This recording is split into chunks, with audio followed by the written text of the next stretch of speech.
il a son téléphone à la main, il est prêt à partir. Je sais que vous avez un timing très serré et que vous ne parlez jamais. Alors, première question très bête, avant de vous présenter, pourquoi est-ce que vous êtes venu ici? Pourquoi est-ce que la démarche Osons la France, vous vous êtes dit, bon bah, Yann Barthès, il m'emmerde, Masterchef, je veux pas, mais là, je vais venir? Parce que je préfère un verre à moitié plein. Ah, dans le micro. Voilà, Parce que je préfère un verre à moitié plein qu'à moitié vide. En fait, c'est une proposition optimiste et c'est ce que j'aime dans la vie. Voilà. Assez simple. Donc, je vais vous demander quand même juste de regarder en face. Ce sera plus simple. Alors, merci. Vous l'avez vu depuis ce matin, il y a un certain nombre de types qui ont des intuitions avant les autres. Vous ne l'avez pas eu au départ, puisque, alors vous m'avez dit, on va pas forcément revenir dessus, sauf si vous le souhaitez. L'école, comme pour un certain nombre d'autres intervenants, ce n'était pas forcément ce qui vous plaisait le plus. En revanche, la cuisine, ça, c'était le pied. Et avec votre frangin, vous adoriez créer des tas de recettes. Et puis assez vite quand même, le sucré, vous êtes un bec sucré, donc la pâtisserie. Première pâtisserie et là, premier plantage. Oui, on va dire ça comme ça. En fait, à l'âge de 10 ans, mon frère, qui a 4 ans de plus que moi, a démarré l'apprentissage de pâtisserie. En fait, il travaillait tous les week-ends à l'époque. Et donc, le fait peut-être d'avoir cette odeur en permanence d'essais de gâteaux ratés à la maison m'a... Une odeur qui est familière pour la plupart des gens dans cette salle. Donc, dès l'âge de 10-11 ans, je faisais déjà des gâteaux aussi, mais avec l'aide de Ancel. Je ne sais pas si vous connaissez la marque Ancel, les sachets tout prêts, quoi. Voilà, mais il fallait que je fasse. Donc, c'est une vocation, peut-être due à mon frère, mais c'est une vocation, c'est sûr. Et alors, vous créez cette pâtisserie, boulangerie, et on peut le dire, elle rate pour cause de business model. Je pense qu'à 18 ans, vous ne posez pas forcément les choses comme ça, mais en gros, vous vous dites, bon, bah, les Français, ils aiment quoi? Ils aiment les religieuses, les éclairs, les millefeuilles, etc. Nous, on est jeunes, mais on va quand même tout essayer, on va faire tous les produits. Non, j'ai rien créé comme ça, c'est pas du tout passé comme ça. J'ai fait un apprentissage de pâtisserie-boulangerie normale jusqu'à l'âge de 18 ans. Et puis après, j'ai repris ma première boutique avec mon frère qui était dans un tout petit village et on a fait notre métier de boulanger et pâtissier comme tout le monde. C'est après, en 96, pardon, où je suis toujours un boulanger-pâtissier comme les autres. J'ai 40 sortes de gâteaux dans mon comptoir, mais je vends 10 merveilleux pour un gâteau de chaque dans les autres sortes. Donc un petit peu à la fois, naturellement, j'ai enlevé un gâteau. Par fainéantise, je pourrais presque dire, ou par facilité. Mais en fait, ça s'est fait naturellement. Par fainéantise. Je n'ai pas l'impression d'être un grand créateur. J'ai eu la chance d'avoir un gâteau qui plaît. Je l'ai, démultiplié pour, on va dire, pour créer quelque chose quand même. Mais je n'ai pas l'impression d'avoir créé grand-chose. En fait, je m'en étais même pas rendu compte de ce qui s'est passé. Je m'en suis rendu compte que récemment. Voilà. Alors, le merveilleux. Faites-nous le vivre à défaut de déguster, parce que là, c'est un petit peu compliqué pour des raisons logistiques, désolé. S'il y a beaucoup de Lillois, je pense qu'il y a pas mal de Lillois qui connaissent. Ils vous connaissent, mais pour ceux qui n'ont jamais eu la chance. C'est une meringue italienne à 2 cuissons. En fait, 2 cuissons, pourquoi? Parce qu'il y a une cuisson à l'émulsion et une cuisson au four. Ce qui fait qu'on arrive à fixer l'air qu'on a incorporé dedans. Elle est 2 fois le volume d'une meringue normale. Ce qui fait que quand on mange le gâteau, il est hyper léger et c'est ce qui plaît. On n'a pas besoin d'avoir quelque chose de lourd à la fin d'un repas ou même entre deux. Voilà. Alors, je crois que c'est là le succès du gâteau. Le reste après, il n'y a pas... Ça marche, vous avez entièrement raison, je m'en plains pas du tout. Mais en même temps, on peut y venir dans un deuxième temps parce que cette marge, je la partage. Dans quel sens? C'est que j'ai décidé déjà depuis maintenant une dizaine d'années d'avoir des boutiques à l'aspect luxueux, c'est ce que j'aime, mais d'avoir un rapport qualité-prix qui est le plus irréprochable possible, de pouvoir accès à tout le monde dans nos boutiques, quoi. Avec une adaptabilité, ce qui est assez rare, une adaptabilité à la ville. C'est-à-dire que moi qui suis parisien, je vais payer mon merveilleux plus cher qu'un Lillois. Ce qui est logique. Un loyer à Paris est 10 000 € par rapport à un loyer à Lille à 5 000 €. Ça devient un grand appart quand même, 10 000 € de loyer de Paris. Je sais que c'est cher, mais... Non, un loyer de commerce bien sûr. Et les salaires sont 20% plus chers aussi, je pense environ. Et la matière première, 10% aussi.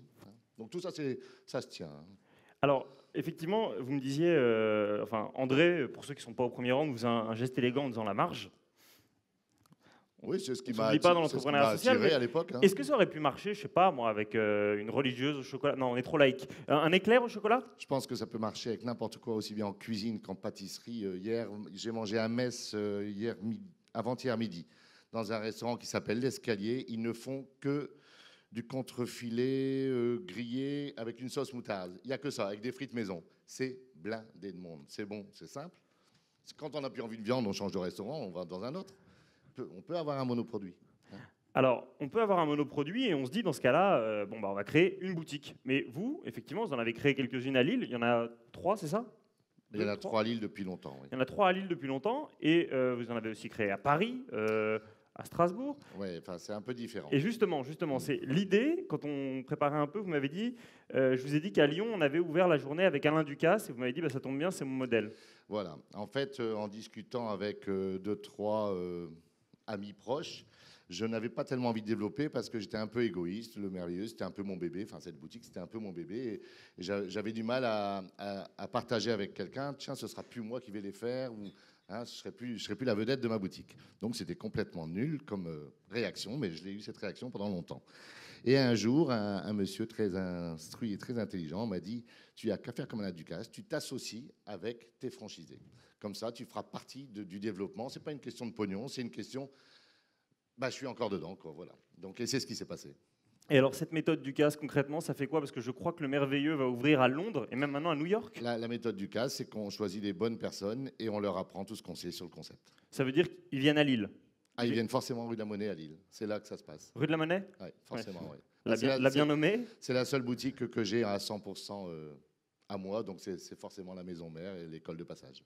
Et comment est-ce que vous voyez, je ne sais pas, puisque vous me disiez, là, il y en a 2 qui ouvrent à Londres, une à New York, avec effectivement estampillé la méthode Merveilleux. Où est-ce que vous voyez votre pâtisserie aller dans, je sais pas, moi, une dizaine d'années? Non, mais j'en sais rien du tout. Je veux continuer comme ça. Je veux participer à tout pour l'instant. Donc, ce sera que 3-4 par an. Et c'est un développement gentil. Voilà. Je partage ma passion. Le capitalisme et la gourmandise patiente. Alors, ouais. peut-être... Oui, bon, je n'aime pas le mot capitalisme chez moi, mais bon. Ah, mais patient, oui. Oui, très patient. Vous êtes un adepte de la slow food, c'est des produits un peu... J'ai une seule salle de bain, ça me suffit pour me laver. Voilà.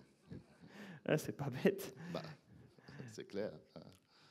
André approuve. Je ne sais plus qui avait 18 salles de bain. En tout cas, l'héroïne de Belle du Seigneur en a 3 pour que ce soit toujours très loin de Solal. Mais... Peut-être un dernier mot avant cette pause. Vous le disiez, vous venez rarement parler. Là, vous avez aimé l'optimisme. Quel message vous auriez envie de transmettre à ceux qui, comme vous, se posent des questions? Parce que vous aussi, on le voit, vous avez commencé pas forcément avec une foultitude de moyens, pas un board d'actionnaires derrière vous. Non, j'ai déjà déposé le bilan, j'ai déjà vendu ma voiture pour manger presque. Ça a déjà été un petit peu catastrophique. Et donc, je veux revenir sur la publicité et sur les médias. En fait, je refuse pas vraiment la médiatisation, mais le problème, c'est que je veux pas que ce soit quelqu'un dans les médias qui dise que mon gâteau est bon. Le gâteau est bon, il doit être su par le bouche à oreille. Si c'est moi qui dis qu'il est bon, là, c'est pas bien du tout. C'est vraiment de la mauvaise publicité. Donc, je veux pas parler aux médias parce que ce serait du commerce. C'est Auchan, c'est Leclerc qui doit faire de la publicité, pas nous. Voilà. Eux, ils vendent un produit qu'ils ont acheté. Nous, on vend un produit qu'on fabrique. Ah oui, la particularité de notre concept, c'est qu'il n'y a aucun transport. Tout ce qui est vendu dans une boutique est fabriqué dans la boutique. On est un artisanat, même si aujourd'hui l'artisanat a un grand tas avec ce concept, parce que je viens de former un opticien à faire des merveilleux, hein, qui est à Metz, en Lorraine. Et en fait, cet opticien, aujourd'hui, il est devenu artisan pâtissier, entre guillemets, parce qu'on ne peut pas dire que c'est pâtissier, vu que mes confrères ne seraient pas contents. Donc, je lui ai appris à faire des merveilleux et des cramiques. Mais aujourd'hui, il est artisan parce que tout est fait chez lui. On achète de la farine et des œufs et non du surgelé. Voilà. Alors, je pense qu'il vient du nord de la France jusque Bruges, mais je n'ai jamais trouvé. Et le plus loin que j'ai pu remonter, c'est 1780, 1800. Voilà. Mais sans savoir l'origine. Je n'ai pas trouvé. J'ai cherché, hein, j'ai même payé quelqu'un pour chercher.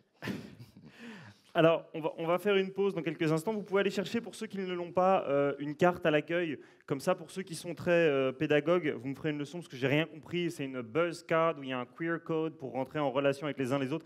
C'est très moderne. Je sais que Aude a compris parce qu'elle est très moderne. Moi, je suis très réac. C'est pour ça qu'elle m'a pris. C'est pour être son pendant grognon. Donc, vous m'expliquerez. Mais en gros, c'est pour créer une petite communauté. Est-ce que vous voulez nous dire un dernier mot? Parce que du coup, vous êtes revenu sur les médias, mais vous ne nous avez pas dit ce qu'il fallait pour que les jeunes, demain, eux aussi, ils se prennent par la main.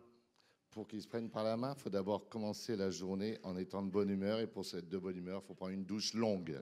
Voilà. Et quand on rencontre la première personne de la journée et qu'on sent bon de partout, on instaure la bonne humeur. Voilà. Bon, ben voilà, c'était le conseil du jour. Merci beaucoup. Voilà. Fred Vaucan, qui était à l'image de Thierry Bièvre, de nos entrepreneurs sociaux, d'Olivier Sadran et évidemment de Virginie Calmel, si on remonte en avant, des gens qui ont une vision, qui refusent le low cost, qui refusent d'aller passer les anniversaires de leurs copains à Londres ou à Bruxelles, qui restent en France. C'était assez merveilleux. On fait une petite pause d'une demi-heure sans merveilleux, mais vous pouvez aller rue de la Monnaie pour en acheter. Et on se retrouve dans une demi-heure avec d'autres entrepreneurs.